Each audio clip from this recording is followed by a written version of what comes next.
Assalamu alaykum. İlgi nazar programımız arqılıq sırtışıp kelyapatqan qadrli görürmənlər. Programımızın bugungi sonini ko'rishingizni qarshi olamiz. Biz bu son programmamizni Tövfikarlar va Uchur ko'znigi saytlarimiz bo'yicha o'rinlashtirdik. Qani yoqtirib ko'rgaysizlar.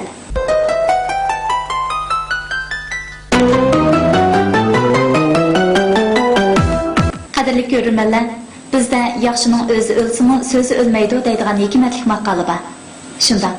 Bu to'limi chunqur falsafaviy ma'niga to'yingan maqola bo'lib, alvatan uchun xayrli ishlarni qilgan qadrdon kishilar nomining abadil abad o'chmaydiganligidek haqiqatni dalillab turadi. 20-asr Uyg'ur adabiyotining muhim sarkillarining biri bugungi zamon Uyg'ur prozachiligining bayroqdorlari qatoridan o'rin olgan mashhur realistik yozuvchi Zo'rdin Sabir ana shunday qadrdon o'g'lonlarning ulgusi bo'lib, u o'zining Uyg'ur turmushining eng mukammal o'rnaklarini aks ettirib yozgan tematik doirasi keng, badiligi yuqori, hissiyot tindirmasi kuchli, reallik asosi puxta bir yurish nodir roman, povest, hikoyalar orqali xalqimiz qalbiga yemirilmas obida tiklab berdi. Biz Güzel G'ulji shahri saxovatli kuz quyoshi nurida oltindek juloliq tus olgan kunlarning birida G'ulji shahrlik 2-o'rta maktabga jam bo'lib, ataliq yozuvchi Zo'rdin Sabir xotira uyining ichilish murosimiga shohid bo'ldik.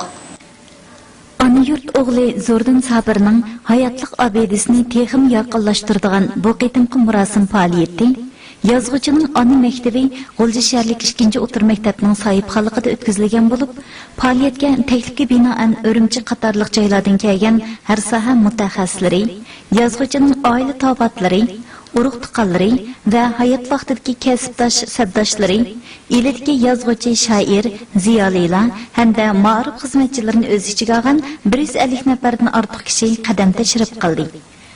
Faoliyatning muqaddimasi yig'in bilan boshlanib, avval yig'in boshqaruvchi yozuvchi Zo'rdin Sabirning hayot musofasi va ijodiyat jarayonini bir qur tunishtirib o'tdi. Ondan G'ulji shahrlik 2-o'rta maktabning mudiri Shuhrat Ne'mat so'zga chiqib, bu qitimqi faoliyatning o'tkazilishiga aloqador ishlar va Zo'rdin Sabir xotira uyining barliq kelishining real ahamiyati haqida to'xtaldi. Yig'in jarayonida Abdunum rayonlik yozuvchilar jamiyatining sobiq raisi Mamtimin Hoshur, Eli oblastlik adabiyot san'atchilar birlashmasining sobiq muavin raisi Tursi Muhammad Emin, Xinjiang universitetining professori Bug'da Abdulla, Zo'rdin Sabirning rafiqasi Xalchan Yusuf qatorliqlar so'zga taklif qilinib, marhumning bebaho odamiylik fazilatlari va o'zini adabiy ijodiyatga bag'ishlash ruhi, o'zlarida unutilmas ta'sir qoldirgan ishlarga aloqador xotirlarni noyda ta'sirli tillar bilan eslab o'tdi. Yozuvchi Zo'rdin Sabirning rafiqasi Xalchamada yozuvchining On-yurt trilogiyasining yozma nusxasini G'ulji shahrlik 2-o'rta maktabda qurilgan Zo'rdin Sabir xotira uyiga mangulik mulk sifatida taqdim qiladiganligini aytganida chilingan olqish chavaklari yig'in kayfiyatini jonlantirib o'tdi. Mashhur yozuvchimiz Zo'rdin Sabirningki xotira uyini qurib chiqishda tuvanti bir necha maqsadlar asos qilindi. Birisi yozuvchimiz Zo'rdin Sabir Umid maktabi, ya'ni 2-o'rta maktabda 64-yildan 79-yilgacha, ana shu 15 yil jarayonida shu maktabda ishlagan. Nurg'un emgaklari bor maktabda, ajri bor, nurg'un tarbiyalash shogirdlari bor, xizmatdoshlari bor. Shu tarixni bir aslash uchun birinchi qadamda bu xotira uyini qurdik. Ikkinchisi navbatdagi yangi dars islohotiga maslash, ya'ni jonliq maslash, ilmiy o'rgatish maqsadida biz maktabga shu xotira uyini qurib, keng ijodiyatchi o'quvchilar ishidagi onga havaskor o'quvchi mushularning texnik ijodiga zo'r to'kib qo'yish maqsadida, rivojlanish maqsadida shu xotira uyini qurib chiqdik. Uchinchidan endi ilm amaliyot qismiga biz davlat qurgan 60 yillikqa so'q sifatida ilidagi yozuvchi, adib, shoirlarning tarixini bunga chiqardik. Demak, bu xotira uy bir universal xarakterdagi yangi darslik boyligi manbasi. Buni qiymati intenzor, menga bu o'quvchilar uchun darsxona boyligi hisoblanadi. Yig'in davomida yana sobiq muavin oblast boshlig'i Savirdin Umar, Abdunum rayonlik xalq qurultiyi doimiy komitetining sobiq muavin mudiri Mijit Nasir apandining xotira uyiga yozgan beg'ishlama so'zini o'qib o'tdi.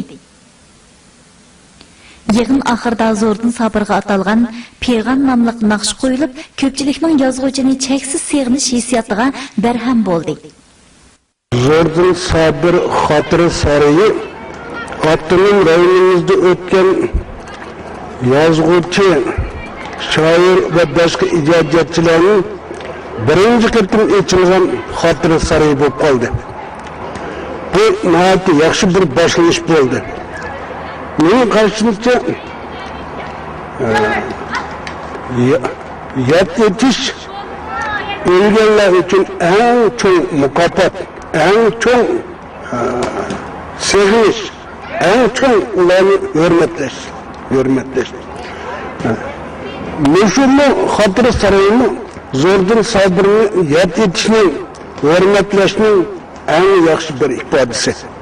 Ma'lum bundan keyin bunday faoliyatlar, bunday o'ylar davomli bo'lganligiga ishonaman. Yig'indan keyin xotira uyining ochilish murosimi o'tkazilib, Savirdin Ömer, Bug'da Abdulla, Mantimin Hoshur, Muhammadjon Rashidilla Zo'rdan Sobir xotira uyining lentisini kesdi. Yig'in qatnashchilari vazmin qadamlar bilan yozuvchining nomiga qurilgan xotira uyini ekskursiya qilishdi.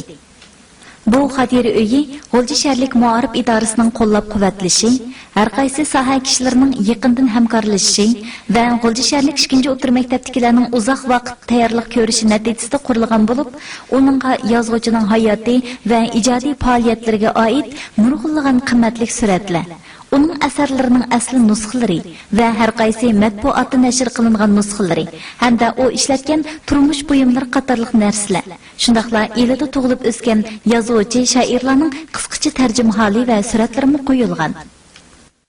Zo'rdan bugungi zamon Uyg'ur adabiyotidagi yirik vakillaridan biri. Bu yalnız Uyg'ur adabiyotimizning yirik vakillaridan biri bo'lib qolmasdan, xalqaro ta'siri va shundaqla Jungo asonliq millatlar adabiyotidagi muhim bir shaxs.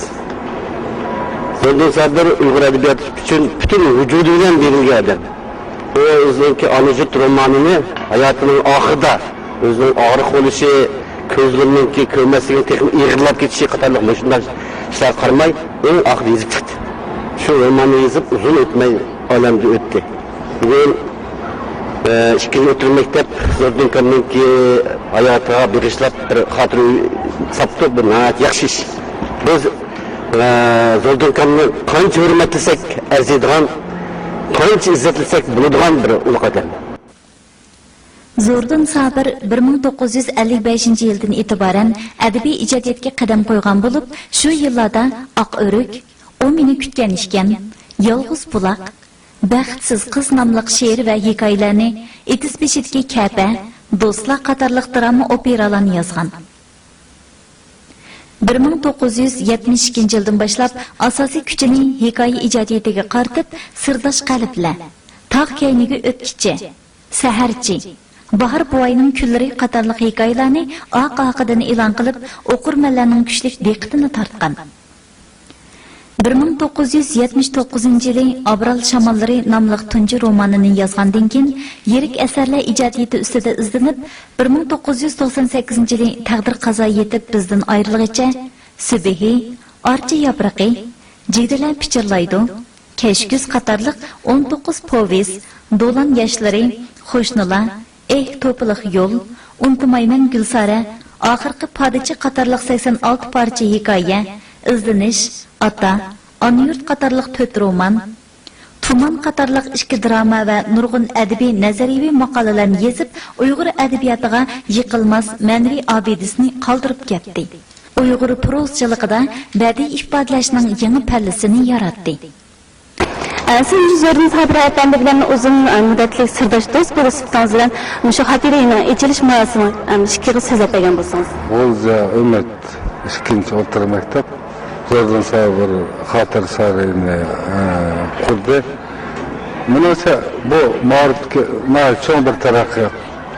Bizda nazariya bo'lish kerak, amaliyot bo'lish kerak. Oldingi avlodlarning qanday yashaganligi, qanday o'rganganligi, qanday ijod qilganligi bu keyingi avlodlarga nisbatan aytgan vaqtida bu bir tepishmoq.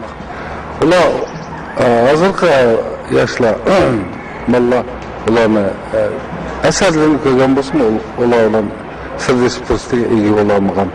Shundoq Mashna qilganligi uchun bir nazariya, bir amaliyot, suratlar, shuningdek boshqa detallar orqali yozuvchining hayotini bolalarga tushundirish, qoldirish, teşvik qilish, mükemmel bir adam yaratish, bilimlik, aqlli, sog'lom, kelgusiga bora oladigan avlodlarni yaratish yo'lidagi şu ma'rif xizmatiga menimcha cho'ng bir turtki bo'ladi. Bu yolg'iz menimcha huzurli emas. Abdum rayonimizning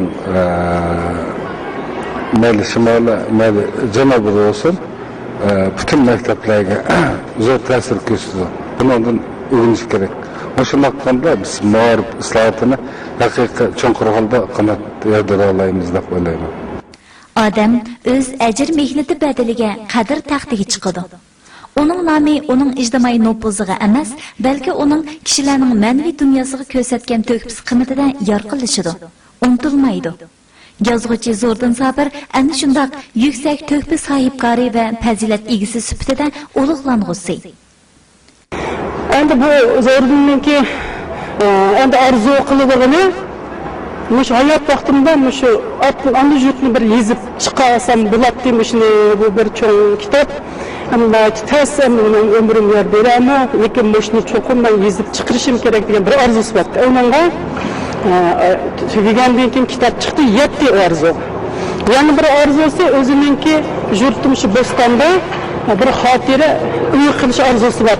Ben tügetkesem benim yasadımda aşağıya koyuyorlar, şundak bir hatır öyle sap koymayım, ben kimli kelse kelip yani ziyaret kılıp gidiyordu, ben müştü Xudayım bir çokum kılımağın diye arzusu var. Yani o arzusu onları kısık gelip yetemmeğen. Onda bugün müşü arzusuna ikinci öğretim mektep Şevcanı Şöhret efendim mektep güç çıkarıp bu arzusuna bunlar yetkizdi. Bugün yetti bu arzusuna. Şunun için ben Nayet xoşal oldum. G'o'lji shaharlik 2-chi o'tir maktabda o'tkazilgan ataqliq yozuvchi Zo'rdin Sabir xotira uyining ochilish murosimi ajoyib ahamiyatli ta'sirotlar bilan oyoqlashdi. Faoliyat oxirida yig'in qatnashchilari kollektiv suratga tushib, bu xayrli faoliyatning mangu yordamchisi sifatida xotira qoldirdi. Qadrli ko'ruvchilar, oxirida biz ataqliq yozuvchi Zo'rdin Sabir xotira uyini qurib, yozuvchi shoirlarni va el uchun to'kib qo'shgan el o'g'lonlarini qadrlashning yangroq simfoniyasini yangratgan G'o'lji shaharlik 2-chi o'tir maktabning mazkur xotira uyini texnik mukammal qilib qurib chiqish yo'lidagi tirishchiligiga utuq tilaymiz.